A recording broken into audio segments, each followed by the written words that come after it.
Well, this morning we are going to discuss overcoming our fears. Is that on? Okay. We have it fixed now, so it's not reverberating back in my face. I can't tell whether it's on.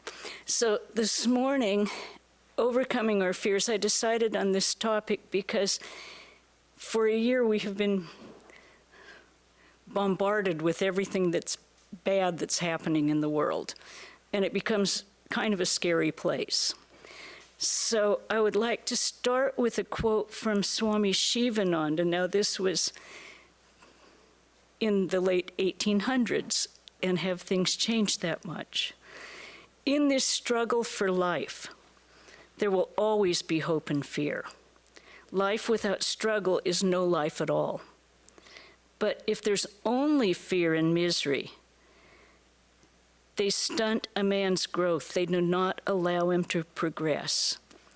And I think this is what some people have been experiencing during this last year. There's been so much media presentation of all of the scary things that are happening, and they don't seem to be. We thought they were getting better, and then all of a sudden they're bombarding us again with, oh no, watch out. These fears are real. We have every reason to rationally be afraid. The thing that we can't let happen is have that fear take over our whole being. We have to, the good parts about having fear in life is because it teaches you to discriminate. It teaches you to weigh the actual facts. It gives you an opportunity to grow. We have actual fears. We have the fear of unknown. That's always scary for everyone. What's going to happen? We have the fear of death, and that looms in every person's life. And it will happen because we were born. We also have what I call lesser fears, which is, they're not lesser, but they can be insurmountable in our lives, but I call them lesser fears. Fear of injury, fear of illness, fear of emotional involvement. Now, these are not going to kill us. They're going to make our life miserable for a period, but they will not kill us. As I say, the positive aspects of fear and using fear to grow is anytime we start to feel that fight or flight, which are basic human instincts when you encounter something that is frightening or startling. Your first instinct, as scientists have said, is fight or flight. This is from the time we were hunters and gatherers. We could be killed by animals. So you either had to stand and fight or you had to flee. You have to take the time. And this is where Vedanta kicks in. When you feel that immediate in your heart, you stop for a minute and you say, what's happening? It's just for a second even. And that second that you give yourself, you can take a deep breath, you can take a step backwards, gives you the time to engage your rational mind. We had friends who were in Germany in the time when the United States was bombing Germany during World War II. And I remember talking to one of the men. He was a prisoner doing some manual labor. And the United States started bombing Germany, and he said, well, that's when he escaped. And I said, well, how did you escape? And he said, well, I just walked out. And I went, but you could have died. The bombs were falling. And he said, no, I was dead already. I thought this, he had enough time to think where nothing worse can happen than is already happening. So he took positive action and lived another 50 years, 60 years.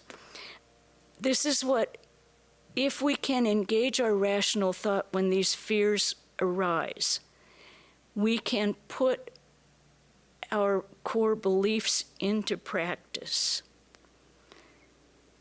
We want to protect our body.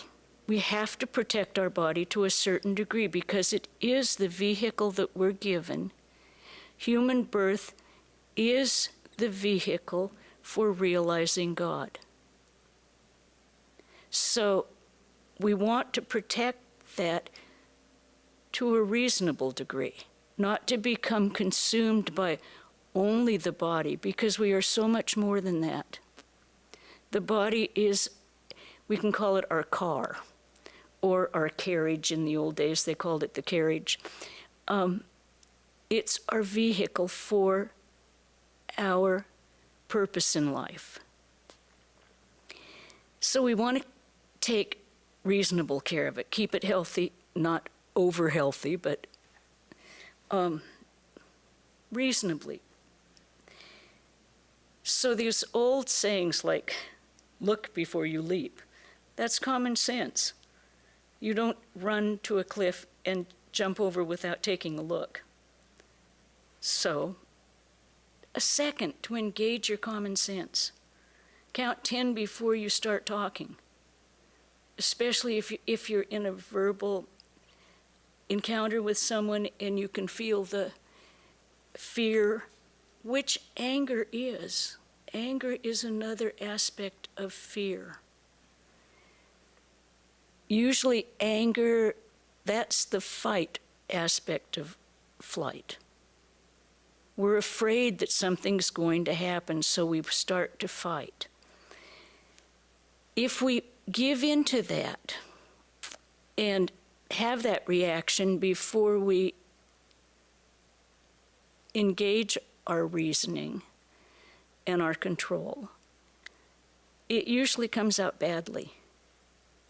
It almost always comes out badly. So when your grandmother or your whoever was in your life older, like older than me even, count 10 before you answer. Count 10. And what does that do? That gives you that little bit of time to say, am I in control or am I going to react?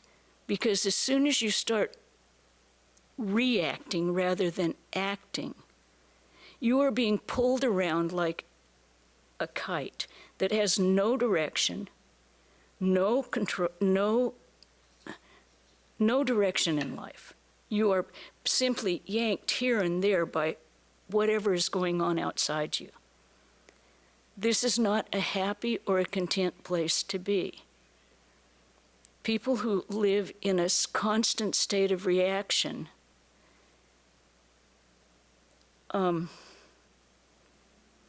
they lose sight of the whole goal of human life.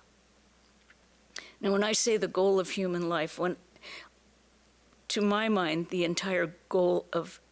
main goal of our life, this is not our goal in the world we live in, but the main goal of our life is to realize God and to realize our own innate divinity. So we don't want to be dragged around like we're on a whatever it is, like a puppy dog on a string who doesn't want to go where you want to go, and you're dragging it here and there. We don't want to be that person. We would like to be the controlled, the person who decides for himself what he's doing, makes the right choices in life, chooses the things that will lead him towards God. We don't want to be reacting beings. I'm going to use the example of COVID, and as I told someone, I am so over it, it's not even funny. I am just so tired of it. And every day, I mean, I turn on the news to find out what the weather's going to be in Santa Barbara, and I see this big thing, COVID on the coast. And I immediately go into another room. Okay, but to use the fear that they are trying to instill in us still, we can look at the science, we can look at the statistics, and we can, instead of going, oh my God, it's gonna get me, it's gonna get me, we can say, okay, it was rampant, as was smallpox and polio earlier. Both of them were rampant in the world, and they were going to kill everyone. I know when I was in the 50s, when polio was really all over, it was terrifying. And they didn't have the news coverage we do now.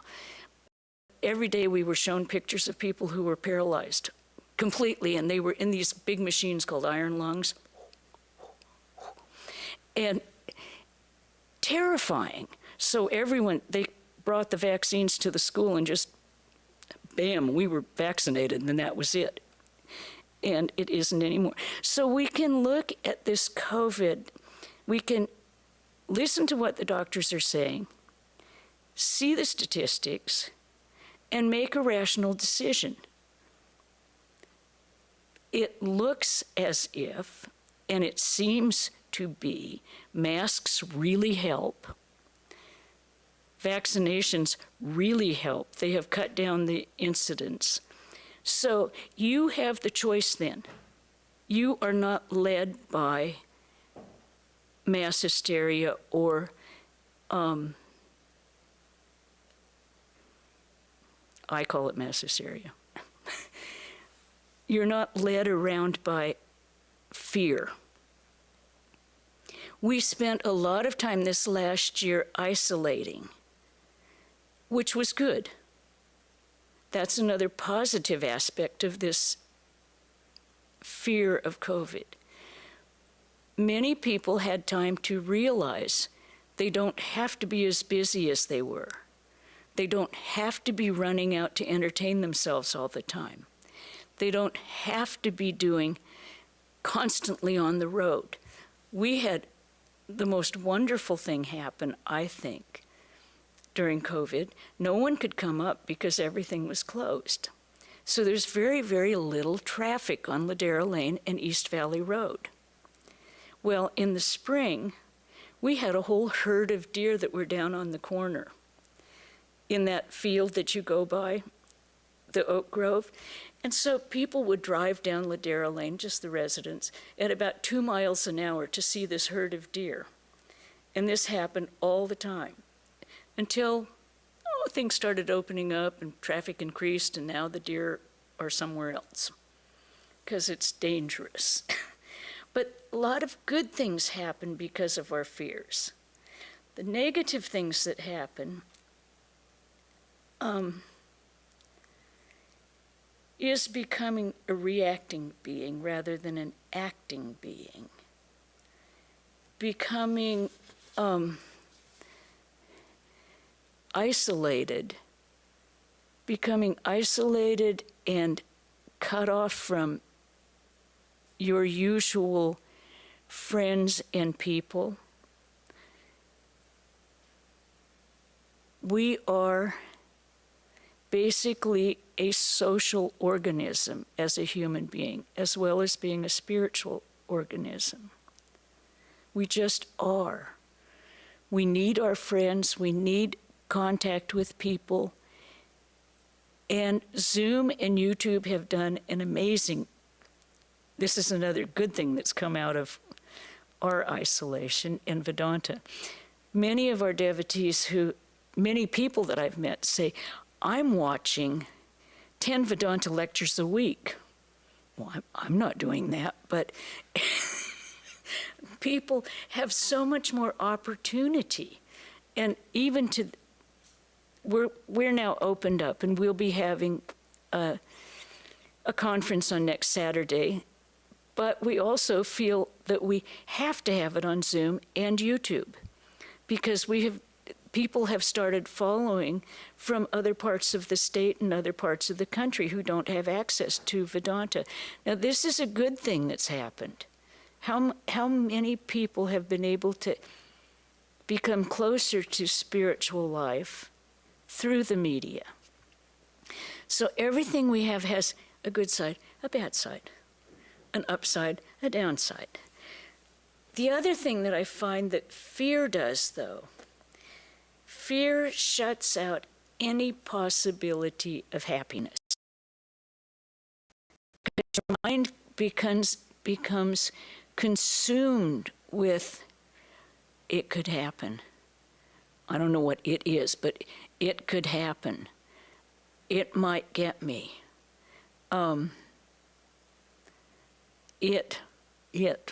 They. And it becomes more divisive to our well-being, divisive in dividing us from other people. We have to make an effort to keep in contact. But it also shuts out our ability to be grateful. Because if we concentrate on all the negative things that are making us afraid, what can we be thankful for? And in every single thing that happens in this world, there is always good and bad involved, positive and negative. But how do we deal with it when we get afraid? Because we all do. Everyone does. Okay, so how will you actually take a hold of that fear and stand with it? You can feel it, but you don't have to cave in with it. And that's what we don't want to do. We don't want to lose ourselves because we fear so drastically. So many people take a deep breath. They tell you anytime, like when you're having an anxiety attack or any kind of thing, sit down, take a deep breath, breathe in, breathe out, count your breaths. This helps calm your mind and your blood pressure, which fear raises your adrenaline to the point where you will, you aren't in mental control. You are on autopilot. But you can physically calm that by taking a deep breath, sitting down. I remember once I was taking a walk and a huge dog came out to barking, and my first instinct, I love dogs, my first instinct was to run because it was really big. And I was walking with someone who had a little more self-control than I did. And they said, stand there and face it. And I went, oh, okay. So I stood still and the dog quit. Our fears magnify what could happen. In many cases, our fears, when we are living in fear, we are engaging in imagination of, oh my God, this could happen, this could happen, this could happen. Now, years ago, they wrote about, there was a book written, all the things, 90% of what you worry about never happens. So stop worrying and start living. This is what Vedanta says, live right in the moment. Live right when what's happening right now. And if it's scary, and it can be, take that deep breath, take a couple deep breaths, calm yourself down, and know that you have a choice. You can choose to flee if it's prudent, but you can make the choice with a rational mind and a controlled mind. You're not being just hit around like a soccer ball. And none of us want that. I mean, we will waste so much of our time and our energy reacting rather than taking a positive action. So when we think about that, I'll give you one more quote. This was Swami Adbhutananda, who was Latu Maharaj, uneducated village boy. He was considered Ramakrishna's miracle. He had no education at all. He had no book learning. And this is what he told someone. He was a realized soul, of course. He who fears and doubts cannot make any progress either in the spiritual or the worldly sphere. The mind is cramped. He alone is a hero. He alone attains greatness, who moves forward to realize the truth without caring whether the world is real or not. We don't have to worry about whether this whole world is an illusion. We're living in it right now. So for us, it is real. But keep going towards your goal. Have your direction. We don't have to know. When we realize the goal, we will know everything. We don't need to know everything while we're working on realizing the goal. So many of us think we have to know every single detail. In the Gospel of Sri Ramakrishna, they use the illustration of the man who came to the mango grove to eat mangoes. And the gatekeeper let him in. And the gatekeeper came back later, and here was the man sitting there. And he had a piece of paper, and he said, "What are you doing?" And the man said, "Well, I came to eat mangoes, but I'm counting the leaves on the trees." Now, do we want to spend our time counting the leaves on the trees or going forward to eat the mangoes? Are we afraid that the branches are going to break on those trees if there are too many leaves or too many mangoes on them? It doesn't matter. Be bold and fearless. Swamiji always said that's our real nature, bold and fearless, because our inner nature is divine. Now, these are all realized souls and people who have realized their divinity. Now I'll give you one from Ramakrishnananda. Actually, very few of us believe in God all the time. Now, this is a man who had seen God, who had lived with, How do we know this? Because we allow anxieties and fears to arise in our minds. If we really believe in God and have faith in His infinite power and goodness, we can never feel fearful about anything. But as Ramakrishnananda says, we all have doubts, because even a realized soul will have moments of doubt, because we are inhabiting bodies, we are inhabiting the world. We will have less fear and less doubt if we live in the present and always are truthful. If our hearts, lips, and mind are the same, we make them one, what is there to fear? If your heart and your lips are in accordance, then there's nothing that anyone can say or anything that can happen to you. I mean, what can happen to you? Usually fear arises like when we're caught in situations where we've been a little iffy on the truth, where we haven't been completely honest. We haven't said, oftentimes we'll say,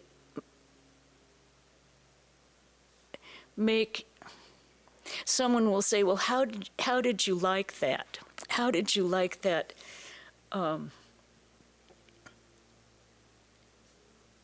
hat that I had on. And you may think, it's really awful. We had a devotee many years ago who wore terrible hats. And she asked someone, well, how do you like my hat? And this person had been practicing truthfulness for a long time. And she said, the feather is very nice. So this kind of thing, we don't have to be brutal. We do have to be honest, though. As Ramakrishna said, that is our only austerity this age. In this time of duplicity and the Kali Yuga,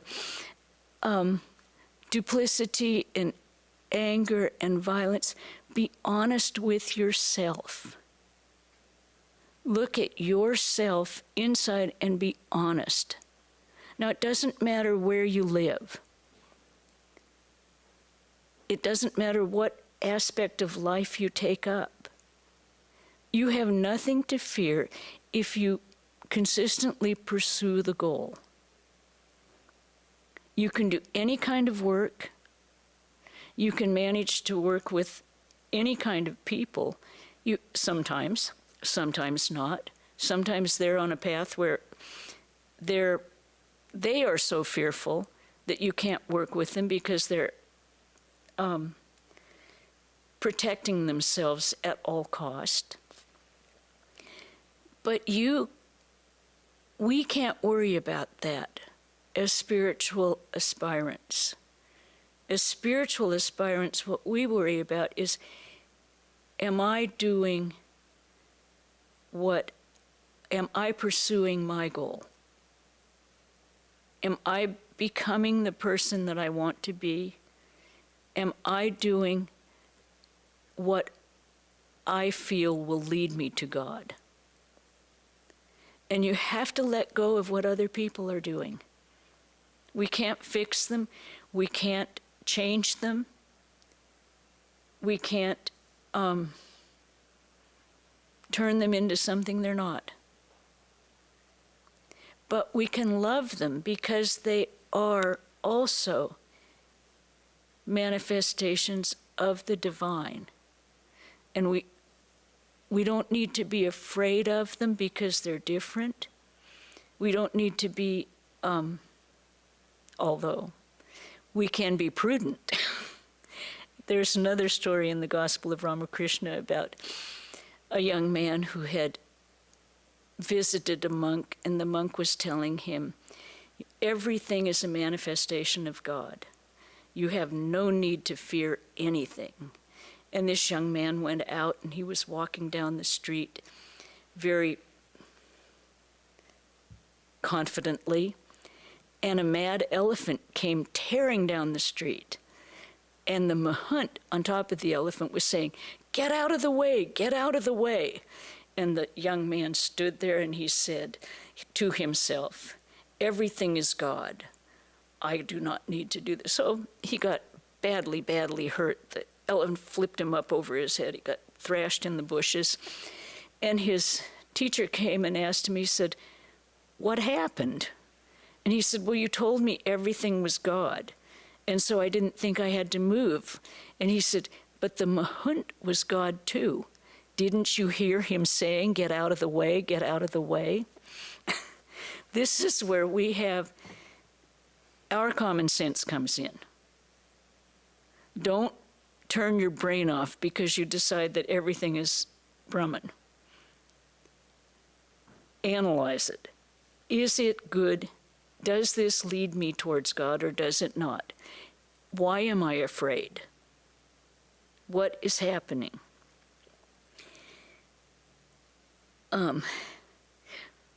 People who have this kind of faith in God will be fearful sometimes, but it won't consume them. One of the direct disciples of Sri Ramakrishna said the people that are debilitated by fear, where they can't move and they can't, are people who are immersed and very, very attached to the externals in this world. Now just take a minute to think about that. It took me a couple minutes. I thought, yeah, because we are basically afraid of how other people are going to react, being deprived of something.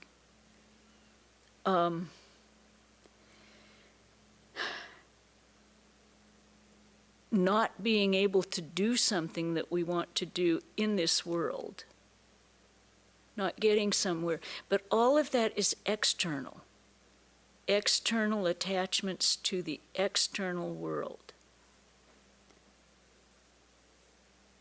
So if we're pursuing our interior life,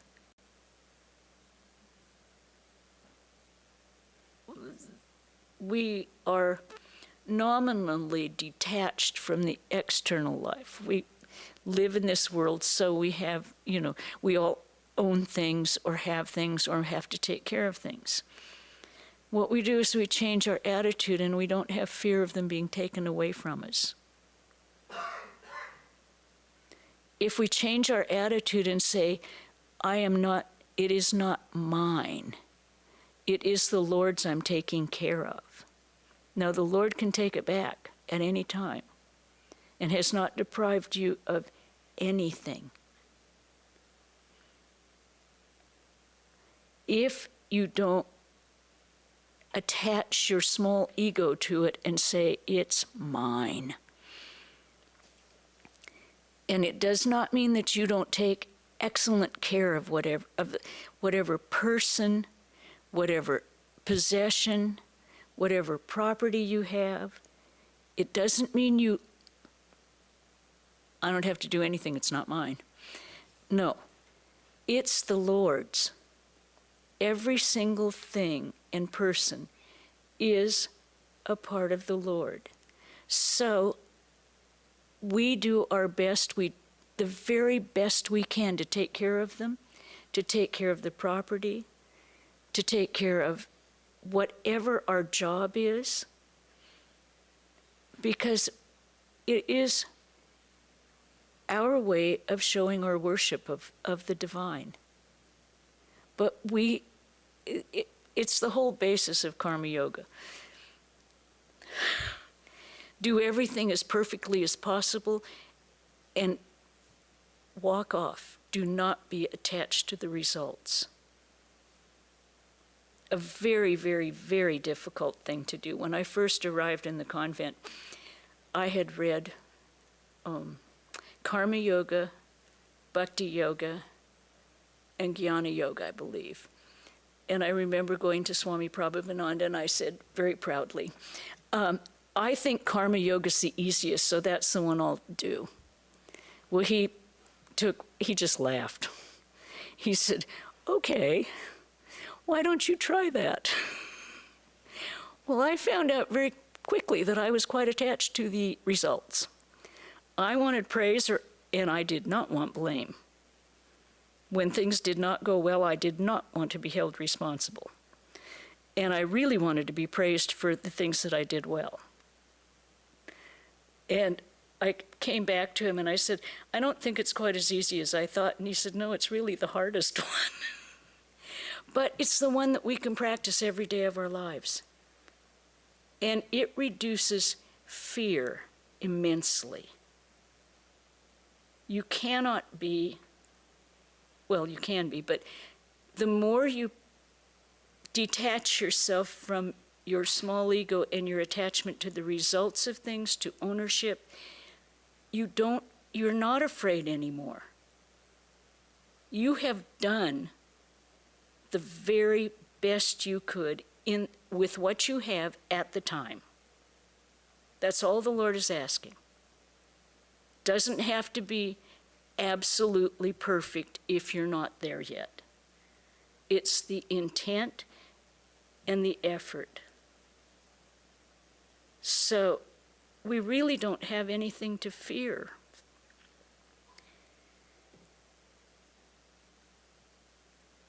Turiyananda, who lived in the United States for a year at Shanti Ashram and taught spiritual teachings to the group of people who lived in Shanti Ashram with him, said it very succinctly. They're fearless because they're unattached. That's it. That's all you really have to do to overcome fear, is to reduce the ego attachment to things, people, everything. Now attach to the God within. See the God in everything out there and attach to that. But the presence, the living presence behind the material manifestation. And that, then you are fearless. You have basically conquered fear. So, I will, let's see, just one second. I did get a few quotes, and I have to see if I missed one. Okay. Yes, this is the last one. They're unattached. And the very last one is, just do your duty. Don't grow anxious and do not think of the future.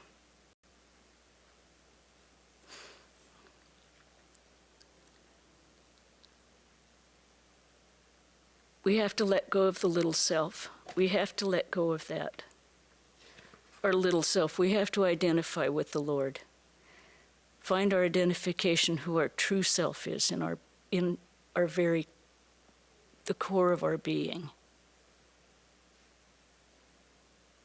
And then we will be absolutely fearless. Now, I'll ask if there's any questions or comments, if anyone has anything.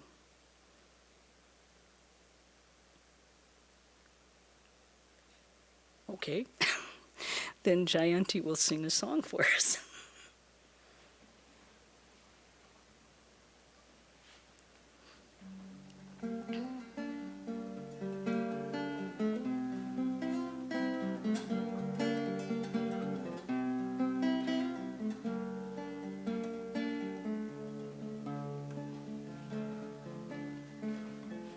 How can there be fear when thy light shines up all the darkness?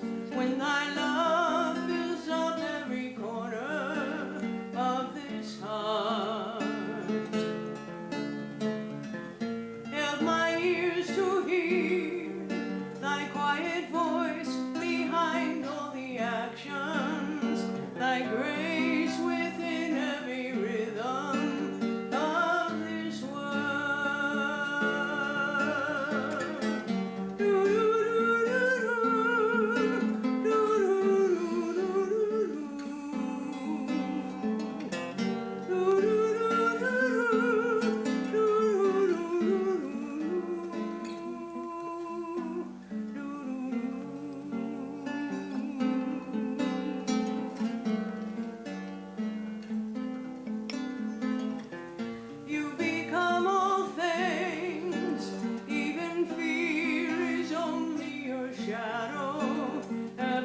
Yeah, I have a couple of announcements. Wednesday, we will have the Eternal Companion reading here in the temple at 5. We're going to finish it probably before the half hour's up. So next book will be For Seekers of God, Swami Shivananda. His teachings, not by him. That's at 5 o'clock here in the temple and on Zoom and YouTube. And then we will have, we will not have the gospel reading of Sri Ramakrishna next Saturday, the 11th, because we're going to have a nuns conference celebrating the fact that there are nuns in the Ramakrishna order and that it's the anniversary of Swami Vivekananda's first speech in the United States at the Parliament of Religions in 1893. He overwhelmed the group, the gathering there. He was so nervous. Now, most of you know Swami Vivekananda is the one who wrote, inspired talks. These were all talks that he gave here in the United States: Jnana Yoga, Bhakti Yoga, Raja Yoga, and Karma Yoga. He was prolific in his speaking. Well, he was so nervous because he had never given a talk that he kept putting himself off till he was the last speaker of the day in Chicago. And he got up and he started his talk, Sisters and Brothers of America. And they said the whole entire audience rose, and people were crawling over the chairs to get to him. Well, his talk lasted 4 minutes, and it changed the history of Vedanta in the United States.